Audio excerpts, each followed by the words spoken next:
Hi friends, मैं ओम नारायण सिंह। आपका हमारे YouTube channel on sir classes में बहुत बहुत स्वागत है। आइए हम लोग आज क्लास लेते हैं। कक्षा 10 साइंस है और हेडिंग हमारे सामने क्या है? लेंस का सूत्र तथा आवर्धन। हम दोनों अलग अलग भी करके देखेंगे। जैसा कि हमारे न्यू सिलेबस में सूत्र का जो प्रूफ होना था वो हट चुका है। केवल आप लेंस क्या होता है, लेंस का सूत्र आप बताएंगे, बाकी आपको आगे कुछ करना नहीं है। लेंस के बारे में आप जान चुके हैं, जैसा कि पिछले वीडियो में हमने कहा है, आपसे बताया है, ठीक, कि एक ऐसा माध्यम जो पारदर्शी होता है या जिसके द्वारा वस्तुओं को आर पार देखा जा सकता है उसे लेंस कहा जाता है। बात क्लियर? लेंस के सूत्र की बात आएगी तो आप जानते हैं किसी वस्तु को देखने के लिए पारदर्शी माध्यम से वस्तु की दूरी होती है, डेफिनेटली होती है, उसे यू कहा जाता है। पारदर्शी माध्यम के लेफ्ट राइट कहीं भी इमेज बनेगा उसे वी कहते हैं। उस पारदर्शी माध्यम कुछ फोकल लेंथ होता है, फोकस दूरी होती है, उसे एफ कहते हैं। जो फार्मूला डिजाइन करते हैं उसे क्या बोलते हैं? लेंस का सूत्र बोलते हैं। यही चीज हमको दिखाना है।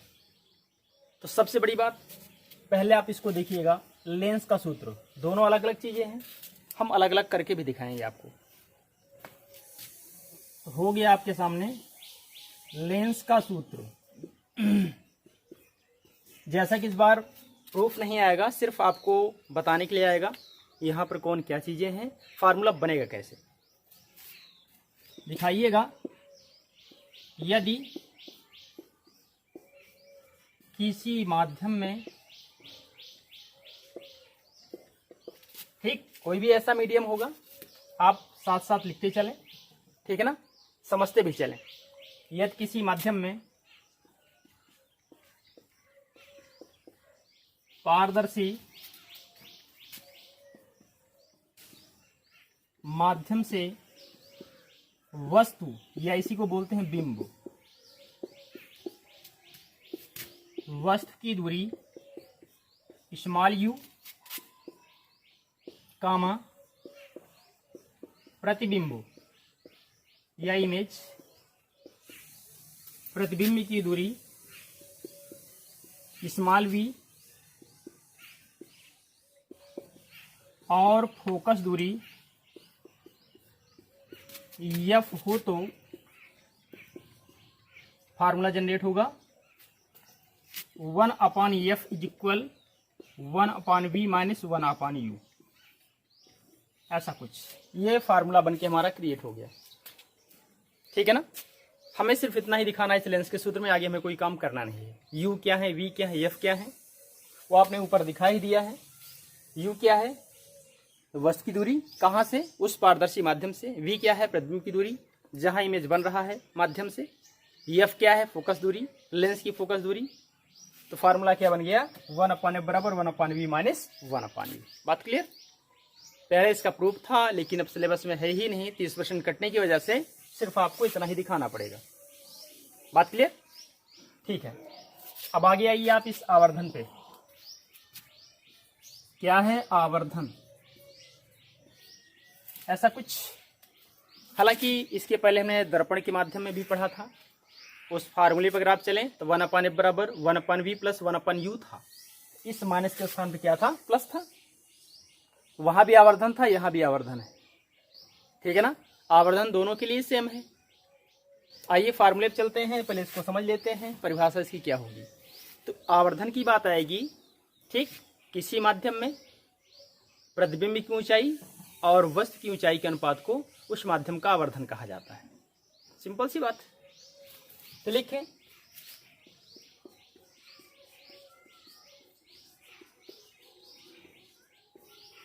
किसी माध्यम में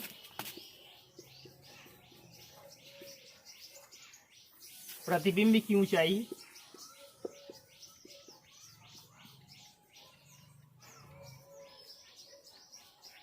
और वस्तु की ऊंचाई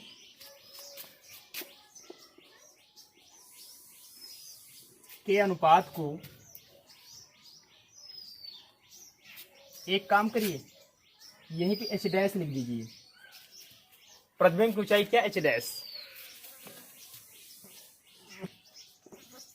और वस्तु की ऊंचाई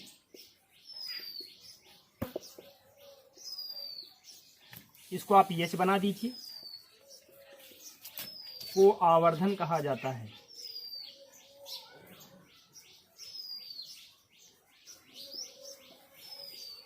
इसे स्मॉल m से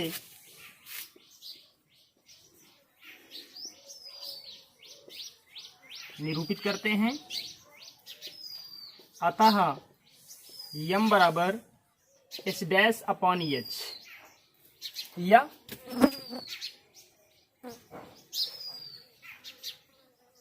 प्रतिबिंब की ऊंचाई बटे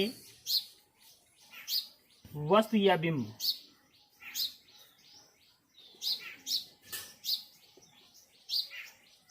ऐसा इसी बात को दूरी की रेफरेंस में प्रतिबिंब की दूरी v हो, वस्तु की दूरी u हो, तो क्या लिखेंगे यहीं पे v अपान u। ये हमारा फार्मूला बनके तैयार हो चुका है। इस तरीके से कितना आप सिंपल तरीके से जाने। एच बराबर क्या है, सॉरी m बराबर h डैश अपॉन h, इसको क्या बोलते हैं, प्रतिबिंब की ऊंचाई बटे वस्तु की ऊंचाई। इसी बात को और क्या कहते हैं, v अपान u, जहां v क्या है माध्यम से प्रतिबिंब की दूरी, u क्या है माध्यम से वस्तु की दूरी। बात क्लियर, कोई डाउट तो नहीं बचे, बचना भी नहीं चाहिए। तो आप थोड़ा फास्ट नोट करें, आगे की ओर हम लोग चल रहे हैं। एक फिर हमारे सामने इंपॉर्टेंट हेडिंग आई है, निश्चित तौर पर इसकी परिभाषा या फिर एक न्यूमेरिकल जरूर आएगा आपके बोर्ड एग्जाम में। क्या है, लेंस की क्षमता। जैसे हर एक इंसान की क्षमता होती है, वैसे लेंस के बारे में क्षमता की बात कर रहा। लेंस की क्षमता क्या होगी, आपसे कोई बात करे आपकी क्षमता क्या है तो आप क्लियरेंस में दे दोगे, ठीक है ना। तो वैसे लेंस की क्षमता क्या होगी, पहले परिभाषा इसकी देखिए, परिभाषा इसकी लिखिए, समझते चलिए, बैठिए नहीं, पेन कॉपी उठाइए, लिखना स्टार्ट कर दीजिए। ठीक, क्या होगा लेंस की क्षमता में, थोड़ा थोड़ा पढ़ते जाइए, समझते जाइए, पूरा रट ही जाएगा।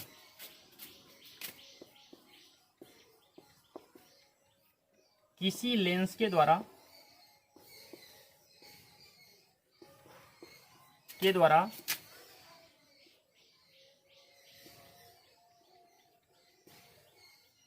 प्रकाशिक किरणों के अभिसरण, ठीक, अभिसरण या अपसरण करने की मात्रा को ही उस लेंस की क्षमता कहा जाता है।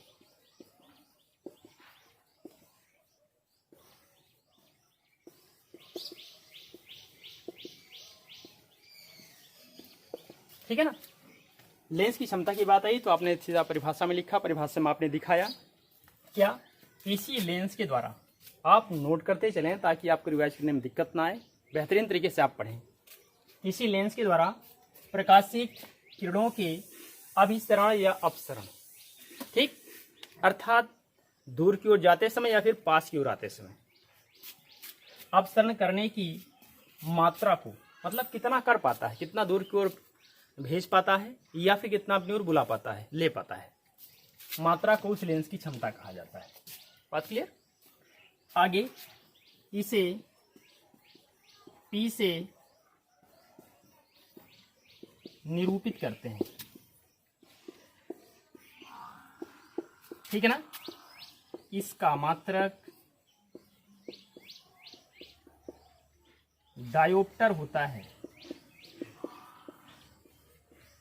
डायोप्टर, ये देखिएगा, इसका मात्रक डायोप्टर होता है, ठीक। डायोप्टर को हम कैपिटल डी से व्यक्त करते हैं, लिखना यही लिख दीजिए आप, ये कैपिटल डी, ठीक है ना, कंफर्म। इसे क्या बोलते हैं, मीटर इनवर्स भी कहा जाता है, मीटर इनवर्स या प्रति मीटर। बात क्लियर, लिख दें इसे भी, या इसे मीटर इनवर्स से भी व्यक्त करते हैं, कितना सिंपल सा है। निश्चित तौर पर या तो ये परिभाषा या फिर एक न्यूमेरिकल जरूर आएगा आपके बोर्ड एग्जाम में। आगे देखिएगा, यदि उस माध्यम में प्रयुक्त लेंस की फोकस दूरी f हो तो फार्मूला क्या बनेगा, P बराबर 1/f। ये सामने P बराबर क्या, 1/f। फार्मूला क्रिएट हो गया, हमने दिखा भी दिया आपके सामने। एक बात और है, उत्तल लेंस अवतल लेंस दो कैटेगरी आएगी। तो अवतल लेंस की क्षमता हमेशा निगेटिव होगी और उत्तल लेंस की क्षमता हमेशा पॉजिटिव होगी। उसे भी आप शो करके दिखा दें। अतः उत्तल लेंस की क्षमता सदैव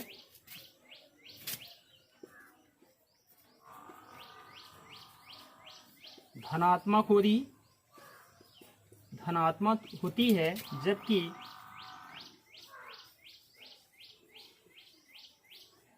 अवतल लेंस की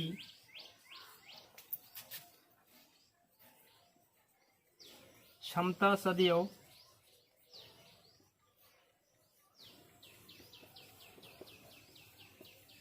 ऋणात्मक होती है। बस क्लियर हो गया, आपके सामने पूरी परिभाषा क्लियर हो गई। एक लाइन में भी आप कह सकते हैं इसको, किसी माध्यम में फोकस दूरी के व्युत्क्रम को उस माध्यम में लेंस की क्षमता कहा जाता है। तो अगर मान लीजिएगा 1 नंबर में है तो आप छोटा सा लिख के काम चला सकते हैं, लॉन्ग में आएगा तो आपको थोड़ा बड़ा लिखना पड़ेगा ताकि आज सारे नंबर आपको पूरे नंबर मिल सकें। ठीक है, तो ये हमारा रहा परिभाषा। ठीक, कहाँ पर क्या है वो चीज़ दिखाया गया, फार्मूला कौन सा है वो भी आपके सामने है, और नीचे भी लिखा गया उत्तल लेंस की क्षमता हमेशा पॉजिटिव होगी, धनात्मक होगी, जबकि अवतल लेंस की क्षमता सदैव ऋणात्मक होगी। Thank you. आप फास्ट नोट करें, आगे को हम लोग चल रहे हैं। आइए देखते हैं, फिर हमारे सामने हेडिंग आई है क्या, गोली लेंसों के लिए चिन्ह परिपाटी। अगर गोली लेंस होगा तो हम किस चिन्ह परिपाटी का प्रयोग करेंगे उसके बारे में हम बात करते हैं। ठीक है ना। देखिए सीधी सी बात है, किसी लेंस की समस्त फोकस दूरी या उसके केंद्र से मापी जाती है, सेंटर से मापी जाती है, और उस मापांक के तहत आप ये जानते भी हैं उत्तल लेंस के लिए हमेशा धनात्मक रखा जाता है फोकल लेंथ को, अवतल लेंस के ऋणात्मक रखा जाता है। वही सारी चीज यहाँ पर उल्लेख करना है। आइए देखते हैं, चिन्ह परिपाटी के आधार पर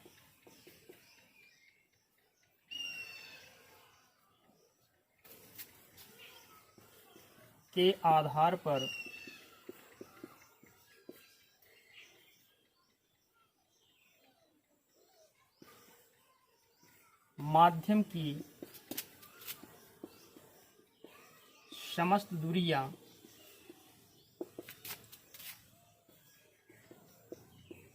लेंस के केंद्र से मापी जाती हैं।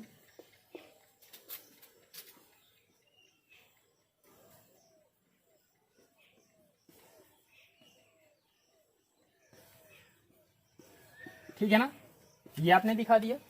आगे उत्तल लेंस की, समझते चलिएगा, फोकस दूरी सदैव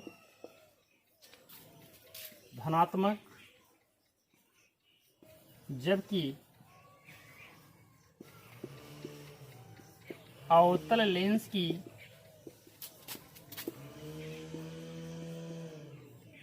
फोकस दूरी सदैव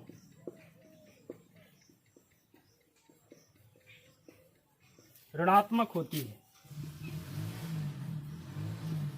यहां तक आपने क्लियर किया। आगे इस माध्यम में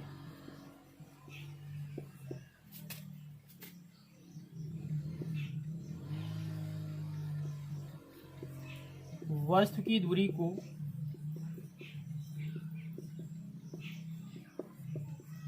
स्मॉल यू कामा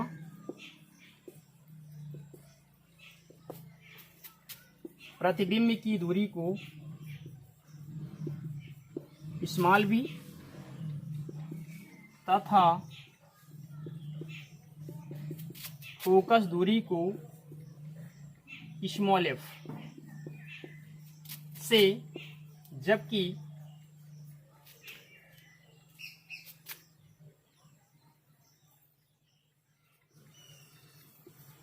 माध्यम की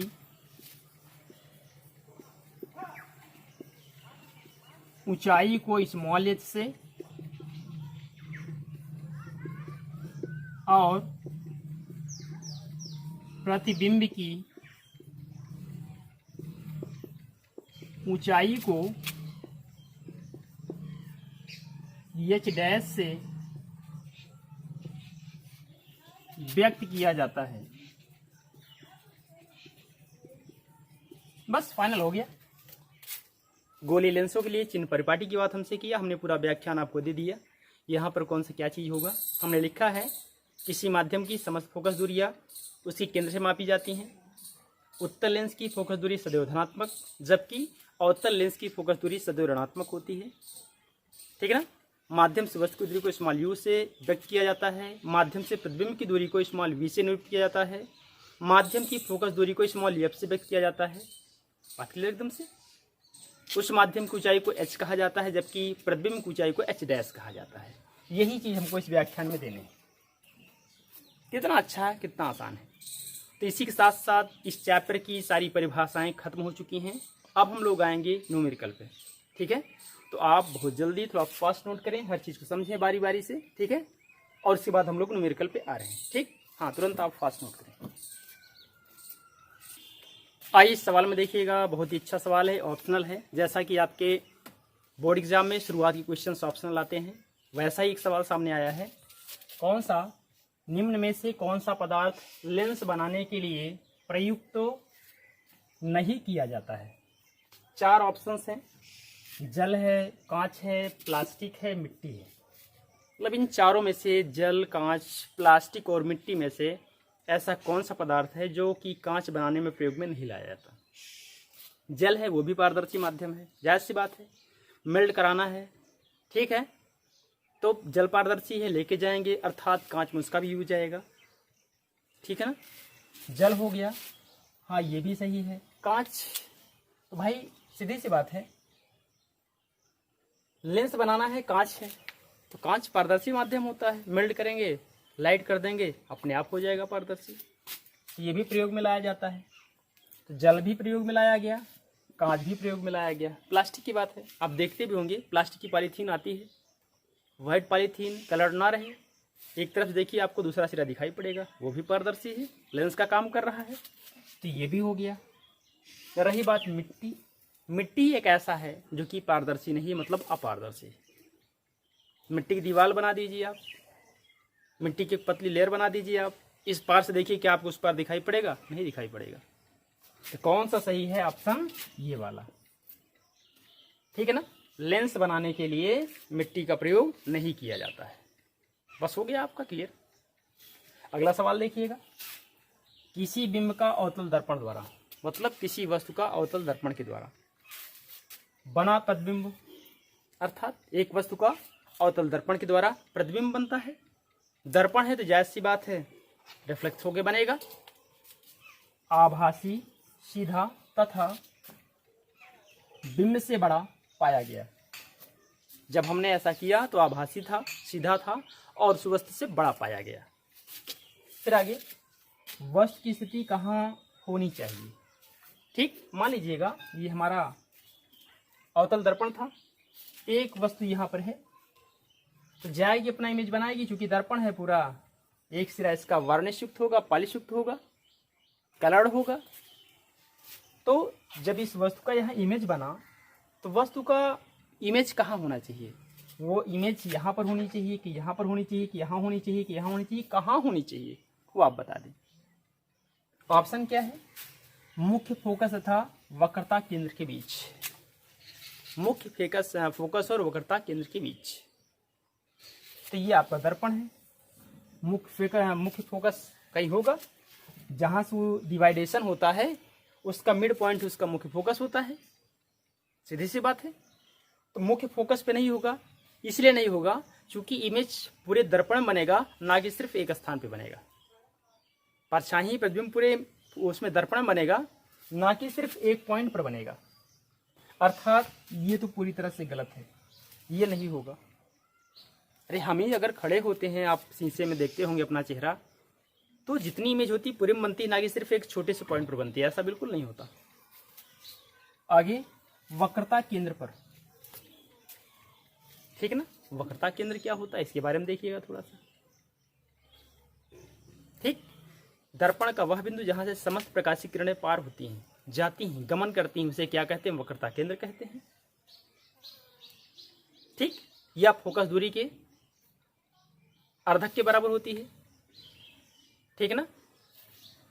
तो हम क्या करेंगे, इसमें भी देखेंगे, ये भी पूरी तरह से गलत है, क्योंकि वक्रता केंद्र पर होगा ही नहीं।